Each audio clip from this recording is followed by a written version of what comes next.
தமிழ்நாட்டுக்கு வந்தவுடன் மராட்டியத்தினுடைய மாவீரன் சிவாஜி அவர் 1962 சென்னையில காளியாம்பாள் கோயில கும்பிட்டாருன்னு சொன்னாரு. இப்படி ஒரு மன நோயாளியை தமிழ்நாடு அரசியல்ல ஒரு தலைவரை போல கொண்டு வந்தது தமிழ்நாடு அரசியலுக்கே ஒரு அவமானத்தை உருவாக்கி இருக்கிறது. அண்ணாமலை போன்ற மனநோயாளியை தமிழ்நாட்டின் தலைவராக கொண்டு வந்தது தமிழ்நாடு அரசியலுக்கே அவமானம் என தமிழ்நாடு காங்கிரசின் செய்தி தொடர்பாளர் திருச்சி வேலுச்சாமி காட்டமாக விமர்சித்துள்ளார். அந்த ஊர்ல பிறந்த சாக்ரட்டிஸ் பேரன், அரிஸ்டாட்டிலுக்கு அக்கா மகன், அரசியலுக்கு அவர் தான் அத்தாரிட்டி அண்ணாமலை. அவர் பேசுவது அப்புறம் இருக்கட்டும், நான் முதல்ல ஒரே ஒரு கேள்வி அவருக்கு வைக்கிறேன்.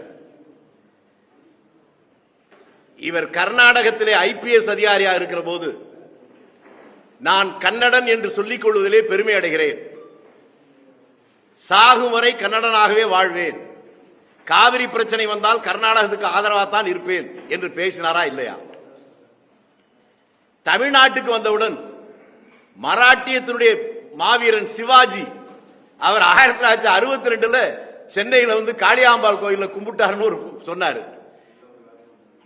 இப்படி ஒரு மன நோயாளியை தமிழ்நாடு அரசியல்ல ஒரு தலைவரை போல கொண்டு வந்தது தமிழ்நாடு அரசியலுக்கே ஒரு அவமானத்தை உருவாக்கி இருக்கிறது. நான் உங்களுக்கு தெரிவதற்காக சொல்றேன். 1971ஆம் ஆண்டு கரூரில் முதலாக அங்க இருக்கக்கூடிய அரசு கல்லூரி ஆரம்பித்து 2-3 ஆண்டுகள் இருக்கிற போது அங்கே மாணவர் தலைவராக காங்கிரஸ் தலைவராக இருந்தவருடைய பேர் காமராஜ். அவர் தாராபுரம் சொந்த ஊர். அவர் கேட்டுக்கொண்டதற்காக கண்ணதாசனை அழைத்துக் கொண்டு அங்க கல்லூரியில பேச வச்சார். அன்று இரவு கரூரிலேயே பொதுக்கூட்டம் பேசணும்.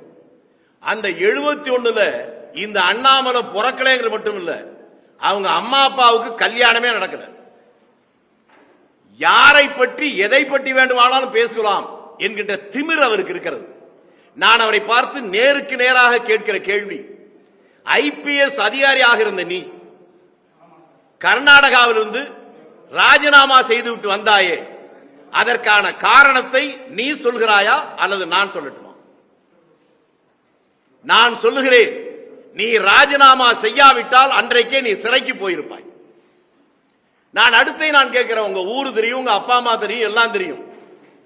அதே அரவக்குறிச்சியிலே ஒரு MLA இருந்தார் காங்கிரஸ்ல. அவர் பேர் சதாசிவன் பேர்.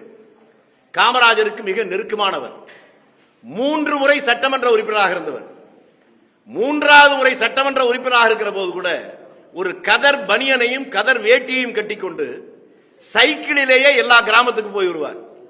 அப்படிப்பட்ட எளிமையான ஒரு சட்டமன்ற உறுப்பினர் அந்த மண்ணிலிருந்து இப்படி ஒரு ஊதாரி.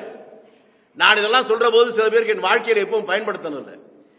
ஏன் இப்படி சொல்ல வேண்டிய நிலைமை வருதுன்னா, அண்ணாமலை விட வயதில் மூத்த 5 தலைமுறை தியாகத்துக்கு சொந்தமான ராகுல் காந்தியை, என்னை விட வயதில் குறைந்த மோடி பப்புன்னு சொல்ற போது நாங்கெல்லாம் அமைதியா இருந்தோம்ல, அந்த திமிர், அந்த ஆணவம் தான். என்னை விட சின்ன வயசு மோடி அண்ணாமலை விட மூத்த ராகுல பப்புன்னு சொல்ற போது எல்லாம் சிரிச்சாங்கல்ல. அப்ப மோடியை விட மூத்தனா ராகுலோட சின்ன பையன் இந்த அண்ணாமலைய இந்த சில்லற பையன் சொன்னா என்ன தப்பு? செய்திகளை உள்ளது உள்ளபடி தெரிந்து கொள்ள ரெஃப்ளெக்ட் நியூஸை சப்ஸ்கிரைப் பண்ணுங்க.